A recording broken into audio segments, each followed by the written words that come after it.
Hey, welcome back, everybody. It's time to grab your gear and ride along as we bring you the next episode of the Pedego Podcast, all about the e-bike revolution and the entrepreneurs driving it, the love stories of those just riding along. Brought to you by Pedego Electric Bikes. Well, today we're going to veer down another path here. I don't know where this one's going to go because I really can't even wrap my head around what these folks are doing. But we had one of our dealers in Atlanta come on and talk about these people, and we said, this sounds too cool. We got to talk to these people. So we brought them in here. Welcome, Becky and Tim O'Mara. O'Mara, thanks for having us. Hey, Tim and Becky, you do something that is too cool, and we had to tell the world about it here. Do you get kids to build bikes? We sure do. We teach kids 6 to 17 how to build and fix bikes. And I tell you what, Paul, they love it. I'll bet. So what's the purpose of this? Is it to teach them life skills? This is a nonprofit? You're not doing this for profit here. What's the point of the exercise? We're a nonprofit in Atlanta, Georgia. We are connecting work with reward, just teaching the value of hard work. We teach kids how to build and fix bikes, and as they do so, they earn points. And those points are their currency in our bike shop. And then they can use those points to buy a bike of their own. Wow. Keep that bike in working order and advance through a really neat series of levels, learning more complex skills along the way, earning all sorts of fun rewards and benefits along the way. It's really neat. And as you said when we talked off camera here, it's teaching kids life skills with an iconic thing that every kid seems to relate to, a bike, right? Yeah, absolutely. So most of the kids end up in our shop and they don't have a bike, or their bike is broken. You know, something's happened to it. They've got a flat tire, that sort of thing. And or their friends have said, hey, come get a bike. It's this place you can get a bike. But what we found is, so that's the draw, get on a bike. Everyone, kids are just more than excited to get on a bike. But then we find it's a great environment to teach things like perseverance and responsibility, critical thinking, all those great things that just come from learning a new skill, in addition to the confidence that just comes from learning something you didn't know before and being able to share that in an environment that values it, that wants you to do that. So, Tim, have you tricked kids into doing what my dad could never trick me into doing? If you really work hard, you'll get this. If you want it, you got to go out and earn it, son. And I'd be like, yeah, I don't know if I want it that bad. Why don't you just give it to me as a birthday gift here? Yeah, so I think we just kind of tricked them into it in some sense. So, the kid, when they come in, they want to get a bicycle, and that's the exciting part, is getting the bike. And then, we lay out the path forward on how do you get the bike, and the fact that, like, you have some skin in the game. We'll show you how to earn the points you need to get the bicycle you want. They agree to that, and, they start having fun in the process. There's a lot of kids that like working with their hands, that there's not a lot of opportunities for that anymore. No. Everything's digital. So, a kid gets to be good at something like working on a bike, and his friends are doing it, and, they ride together, they work on bikes together, they earn points at their own pace, and they get to buy, the bikes that they want. So how does it work? Walk me through this, and how long does it take? Give me a quick scenario of the course that you guide them through. Sure. So kids 6 to 17 are allowed to come in and earn points to save in their account to get a bike. So the way that works is we teach kids how to build each component of the bicycle, the stem, the wheels, all that. Do they put the brakes on and everything here and everything, all that kind of stuff? No, in the beginning, it's just the part. It's just mounting a tire on a rim. It's taking the stem apart and putting it back together. It is taking the seat clamp apart, putting it back together, and then putting it on the seat post with the handlebars on there. Right. Once you can master that, they move into level 1, which is putting together a basic kids coaster brake bike. Mm-hmm. Just like you'd get at Walmart, no pull brakes or anything, just a coaster brake basic bike. Right. When they master that, they test out, and they go into level 2, which is bikes with brake cable. Mm-hmm. And so they learn about braking system, a basic pull brake. And then from there, when they master and test out of that level, they get to go into basic shifting with some friction shifters, front and back brakes. And then level 4, you get into just about everything else up into hydraulics. So there's a certain amount of hours that they're in each level. that they're mastering these things, and it works a lot like karate belts, to where you go through and you master wherever. You demonstrate that you can do this, and then the sensei, that's you, the instructor says, okay, you have moved on, my child. It's time to give you another challenge here. All right, how long does this take? Days, weeks, a weekend, a month? I don't know. So get a bike, every hour that they work, they get points. So the prices start about 12 stars for a bike and go up to, somewhere in the mid-20s to maybe 30, depending on the quality of the bicycle. Right. So they can get into something quick and cheap, or they can save for something that they want more. But some kids, honestly, they're just here to build the bikes. We have kids with more stars than they could ever spend in their childhood because they just enjoy the work so much. Well, let's get on a bike in about 3 to 4 weeks. They're coming a couple times a week, and so there's enough work to feel like work, but also attainable. Yes, I was going to say if it gets too unattainable, then I quit along the way. I can't do 100 hours to win a bike or something, and at the same time, I don't want to do it in 2 days a weekend. And whoopee, I don't really feel like I earned anything here. Mm-hmm. Yeah, exactly. Okay, all right. So that's a process you take them through. Mm-hmm. How do you pay for this? Because you're handing them a bike at the end. They're not paying you for this. How do you pay for these products? So we're about 12 years old now. We started in 2010. And over the years, those early days, all the bikes that are earned, and still today, but all the bikes that are earned are donated from families, community members who've outgrown or don't have a need for the bike anymore. So we donate them to the bike shop. We fix them up and get them ready to be earned or now sold in our retail shop. And then over the years, we've just developed a really generous, supportive community that donates to the cause, believes in the life change that happens. We're in a community where we just have a lot of kids that would be labeled at risk, challenges up against them here in Southwest Atlanta. And so having a program like ours is just important to that community fabric of having kids, being able to give kids a safe place to go after school, giving them an activity that just helps keep them out of trouble, keep them active, and starts to create that pathway into adulthood. And that's what we're really passionate about. Is just and a little entrepreneurialism, a little idea that if you work hard, you can do things you didn't think you could do, and there's a reward. You get something. Yeah, the main focus was that show the kids that skills equal opportunities. Mm-hmm. So there's a lot of people that feel like there's no opportunities around them, but sometimes it's just because the right skill isn't there. The reason you can do this podcast is because you've developed a skill. That's right. And somebody finds that to be valuable and they want to pay you to do it. So that's what we use the bicycles for. It's to develop skills so that you can capitalize on all the opportunities that are going by you each day. Wow. There's so much to unpack in there, and I don't know which direction to go in. Tell me a story. Tell me a story that you've helped or saved or seen miraculous things from. Give me a story.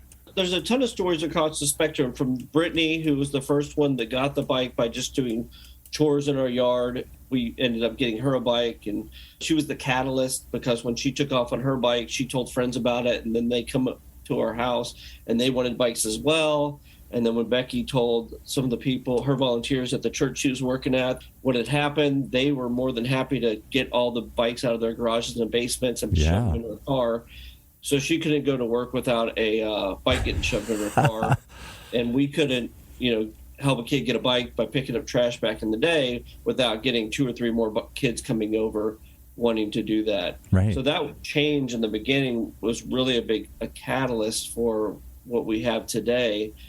But now, we have young men, so we have an internship now, and we have kids that have come up from 10 and 12 years old who worked in the program, earned their stars, got their bikes, became interns. So once you turn 15, you can apply for a summer internship. Mm-hmm. If you're successful in that, you have the ability to extend that to an annual internship.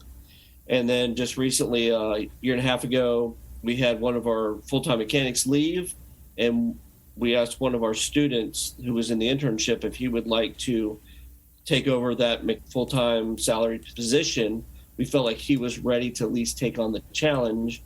And he thought about it and decided to go for it, and he's absolutely thriving in the position. So I take it you have a traditional bike shop. That's where this grew from, or am I wrong? you're wrong. It grew from giving a little girl a bike in our neighborhood, and a bunch of nice people wouldn't stop giving us bicycles. And then we had to figure out a way we wanted the kids to have skin in the game. Yeah, you don't want to just hand them out. You collect gently used bicycles, and you could easily, like the Salvation Army, just give them back out, or I guess sell them for a couple bucks or something here to make them feel like they have something in it. But you wanted them to earn the bike. And we wanted them to earn it, yes, but to develop skills. Like those skills when you build a bike are very valuable. All the things you learn are transferable to every other nut and bolt out there in the world. Right. So if you can build a bike, you learn about bearings, you learn about how hydraulics work, with hydraulic brakes, all these things that they're one for one out in the world. And we just saw the deficit in the trades and all the high paying jobs that were out there. And part of our thought was, man, if we can just get some tools in these guys' hands and they can apply them to other places as they grow up, they will make a fortune and be able to have a good living out there with work. They will never be able to do all the work. Because they're learning mechanical skills that we used to learn in shop or something in school, but we don't have those kinds of metal shops or wood shops anymore here. We're teaching kids French literature or ancient history like I majored in, and then you wonder, what the heck am I going to do with that when I come out? Because there's no practical application to it here. Yeah, and then you wonder why you got to pay a plumber $1,000 to come tighten a nut on your toilet or something. Yeah, amen. Right, exactly. All right, so I'm still struggling. How do you guys survive? What do you do to support yourselves? Is this your full-time gig, a part-time gig? Tell me about you guys. It's a full-time gig these days. Yeah, we actually have a team of 7. Oh, my goodness. Here that lead not only the Earn a Bike program, but also, like Tim mentioned, the job training program and a youth mountain biking team. We're a mix of individuals, local foundations who are looking to make a dent and helping to end the cycle of poverty that exists in our city. And then we also have a retail bike shop now. So we discovered we had all these adult-sized bikes that weren't getting earned very fast, and we could refurbish them, really restore some of these really cool vintage frames and get them back out into the world. So we serve the community through repair work now. Young adults that are working in our job training program work in the shop. And so some of these kids, as you say, can evolve. You have a few positions open from time to time, and you can actually employ them, not just train them, but employ them. And you're selling what? You're sort of doing are you selling new bikes or just refurbished bikes? So all refurbished bicycles, and then offer full service repair work on acoustic bikes right now. But about 20% of our income comes through the front door in that way, which is really so some of it is a business that's evolved out of this, and some of it's just foundation and grants and other things that allow you to do this work here. How the heck what did you do before? If you're not from the bike world, what were you doing before you gave this bike to Becky? Yeah. Yeah, that's the funny part. I did I was a videographer. Work for myself. Of course, that's so obvious right there. Yeah. So I was alone like 99% of the time, just filming things that I like to do. And then Becky was she was a youth director at a church, and then a project manager. Yeah. But we just love bikes. You know, we grew up on bikes. You know, and have always rode recreationally and just love the riding culture that's kind of coming to fruition in the city of Atlanta. So when we moved into our neighborhood here in Southwest Atlanta, we were just so surprised at how few kids had bikes, and it just felt like a miss for us. So that's what really kind of spurred it along. You know, once we started getting kids bikes. Once you gave Becky a bike and everybody said, I want one too, then you're like, how the heck are we going to do this? Yeah. Or what was her name?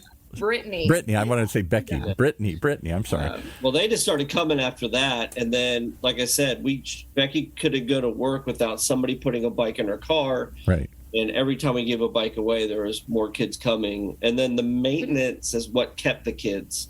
The bike started breaking down. We had to figure out a way to fix it. I was figuring out how to work on bikes, and I was like, I can't fix all these bikes. This is insane. Right. So then it was like, well, how do we figure out how to help the kids help themselves? Right. And then with that, you know, you protect their dignity and everything with that they have something inside of them. They can do this themselves. Somebody just needs to show them how. And so that was the goal, was like, And I take it these are kids, as you say, at-risk kids, so this must be an at-risk neighborhood, however you define that. These are poor kids that don't have access. The parents aren't just going to go buy them a bike. I grew up in suburbia. Everybody had a bike, but I don't know in the inner cities. A little bit like that. And, it's interesting. The maintenance piece is what keeps kids from riding long term. Because especially when we first moved into our neighborhood, the closest bike shop was 3-4 miles away. Absolutely. Right. And, the cost of getting even just some simple repairs can be hefty for a family with a limited income. So sometimes those bikes just ended up in the backyard with a flat tire and that was it. So keeping the bikes in working order is what keeps kids riding. And it's neat to see how the kids that earn bikes love riding. Oh, I bet it's freedom. It's opportunity. You can go places. You can do things. Yeah. We had a crew of kids a couple years ago that started. They named themselves. They had a little riding club, and it was called Bike Life. And Bike Life ATL. Bike Life ATL. And Bike Life Atlanta. Okay, all right. They ride halfway across the city, and we're all together. And of course, they're also doing like wheelies down the middle of the road. So of course, a little out there. Got to show off. Just the freedom, independence, and just the celebration of cycling. It's just unique. Well, and one of the things that I've seen such joy in doing this podcast is the revival of that bike culture, at least among the aging baby boomers who had put their bikes long away and felt that part of their life was gone. And now more and more, because we're talking about electric bikes, they get a little assist when they need it to go up the hill and go over the hurdles and stuff, but they're still pedaling. They're still out there again, and they're discovering that joy of being. We had so many of them. It's like, oh my God, I feel like a kid again. I'm just out riding a bike. I'm going to put streamers on it and everything here. People out doing, I guess there's just something about that freedom that a bike gives you, that feeling of just being out in the open and flying, like I did on my little radio flyer when I was 10 or something here. Yeah, I think the electric bike reawakens that because now, like, as you age, some people, like we have people that are coaches on our mountain biking team, and they're like, they want to go ride 50, 60, 70, 80, 100 miles. I can't, I'm not that person. But what it did, like we got on an electric bike, and it just kind of rekindled that, I can go anywhere. Yes. I mountain bike and whatnot, but I never want to go ride 50 miles. That's not something that excites me. I want to go have fun. I want to have it fast, get dirty, that sort of thing. Right. But I don't want to ride 50 miles. But then after getting on an electric bike, it was like, okay, I could do that. I wouldn't mind spending the day riding because exactly. It rekindles that youthful feeling that you had that you can go anywhere, do anything, and you want to, rather than, I can't go. That's too far. That's too this. It's too here's a hill there. Somebody said it eliminates all the excuses because as you get older, there are more and more excuses why you don't ride a bike or do a lot of things, I guess. And something about that, it's just very youthful. So I understand you're not obviously teaching kids to build electric bikes. Is that ever a possibility, putting some little battery? I don't know if that's even possible to show kids how, because I would think a lot of these kids, once they get to a certain point, they want to go further now because there are electric bikes around. Absolutely. We were wrestling so we've been focused on the trades for a while and what that would mean for kids, and then we work with some kids that have transportation issues, so they'll Uber into work or how do you get to work consistently? And with the electric bikes coming online, that just really opened our eyes. And after we rode them, we were like, wow, this may be the stopgap for somebody getting to work until it makes sense to get into an automobile if you need to do that. But this could really solve a lot of problems for a lot of people. Because you're talking about the stumbling blocks that keep kids from getting out of poverty. I don't know how to do this. I don't have any skills.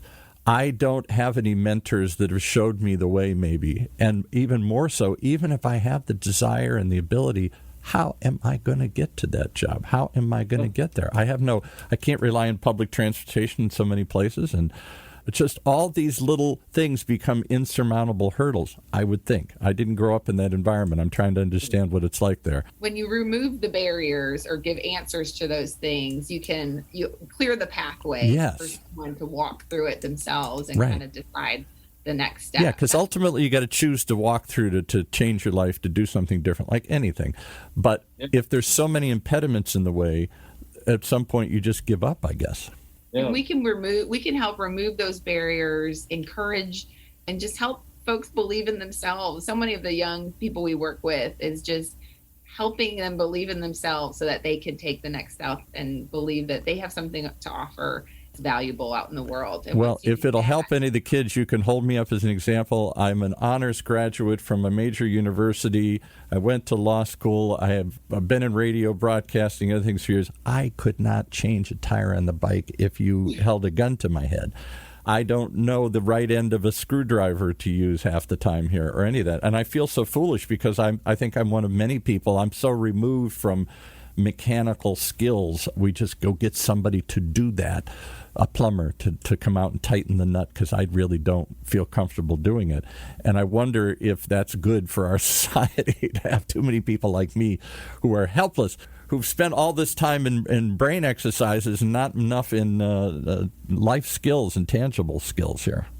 Well, it's always a good reminder that, we need a mix. We need a mix for our country, our economy to fully function, and that diversity of skills is beneficial to us all. And just to celebrate those skills, those careers again, is unique. And well, to feel that you can do it. I like people who go out and grow their own food or, hunt. I feel like I did it myself. I took care of myself here. And too often I think we don't know how to take care of ourselves, or all this, especially the stuff we've got complicated. I can't work in a car anymore. I can't even figure out the computers under the hood and everything here. Mm-hmm. So we're removed from that. Great, introductory thing. So we just find that because it's so relevant to a kid, you don't have to cross that hurdle. Is there anybody doing anything like this? I would think you'd be written up in every grant publication in the world. Look at this. This is a really cool thing, because it caught my attention the minute Kat, our dealer down in Atlanta, started talking about it, and she's certainly passionate about it. Yeah, I think the program's unique in a couple ways. It makes us different than some of the other stuff that's out there. But to your question about, are we working on the electric bikes yet? We're not, because we just don't have it coming in. Yeah. So we would train kids on it if we could, but right now we're just not in the place, because majority of the stuff we work on is, it's just older, 2010 or older than that. Some new stuff gets in here, newer than that, but we just haven't had the electric bikes are pretty new, so pretty soon people are going to start handing you those as they're used or forgotten or broken, and people will say, hey, how about one of these? And then you've got an opportunity to do that. Well, I know Don listens to this show here. He might reach out to you and be interested in creating some sort of program or campaign here. I think we need some training bikes. Yeah. Well, and I tell you, because I suspect that, this is partly for them just to feel good about themselves. I did this, and I can do this, I can do other things, and to pick up some tangible skills of how to work with tools and stuff that I never picked up really well in my life. But it may be, as you get more sophisticated, some of these students may want to actually open bike shops or repair bikes. Every bike shop in America, all the Pedego stores, are all looking for qualified mechanics, and it is more complicated on an electric bike, clearly, so they need a little more training and a little more skills. And you might open up a new job category here for some of these kids if they want to do it more than just make a bike for themselves. Yeah, absolutely. Yeah, we've sent a couple graduates now, just a handful off to other bike shops in the city, and are well connected with Kat in our city, and hoping we'll be the funnel to her for her future mechanics. We'd love to be that. Wouldn't that be wonderful? We're really trying to ramp that up now, ramp up our training and bring in more students, and so we can graduate 6 at a time or maybe 12 at a time. If we can get them, we do an annual training where they go through a very robust mechanical course that we've kind of put together, so that when they're ready to go, they've learned to show up on time, smile, work hard, problem solve, think critically about problems. Be persistent, not quit and just say, oh, it doesn't work. And you go, well, figure it out. Yeah. Yeah, because they work in retail. They have to be able to help the customers solve their problems. And that's their job while they're down there. Well, you're doing a great job. What a simple idea. Play on the old adage, give somebody a fish they eat for the day, but you teach them to fish they eat for life. You're teaching these kids to ride for life, to move on for life here. What an amazing story. Becky and Tim Amar, did we mention the store? Let's mention it a couple times so everybody knows where to go find more. Is there a website or a place that... Absolutely, yes. We are Bearings Bike Works. And you can find out more at bearingsbikeworks.org. And this is like ball bearings, Bearing, right? Bearings Bike Works in Atlanta. And you must be down in the city somewhere in Atlanta there. We sure are, yep. And has the community responded? They're certainly donating bikes to you, so you can give them away. People can earn them, or you can resell them and help support this work here. Yeah. Has anybody else in the city caught on to what you're doing here? I'm going to get you the key to the city here or something. Oh, yeah. Well, the community's been so supportive. We've been in the same location for 12 years and have a beautiful new facility now, 6,000 square feet, right on the Atlanta Beltline. Look at you. The run, walk, ride trail here around the city, and so we're very grateful to be kind of knit into the fabric of the city. All from giving one kid a bike. Did you have any idea it would lead to this? No. Not at all. No, but it's great. Yeah, we're very blessed. Well, I hope a lot of room to expand down here. We have 2 more buildings we're gonna. I hope the videographer in you is capturing some of this. You should put this and put it on your website and stuff here. We need to. Yeah, it's all on the website. You'll be able to see it, the property for what it is, where we're at on the Beltline, and then the potential for growth we have to help more kids. All right. Well, we hope maybe somehow, by some miracle, we can help you expand even further into helping kids with electric bikes and fix them and work on them and build them, awesome. all that kind of stuff. Thanks so much for coming on. We're talking with Becky and Tim O'Mara from Bearings Bike Works down in Atlanta. Thanks for joining us today here.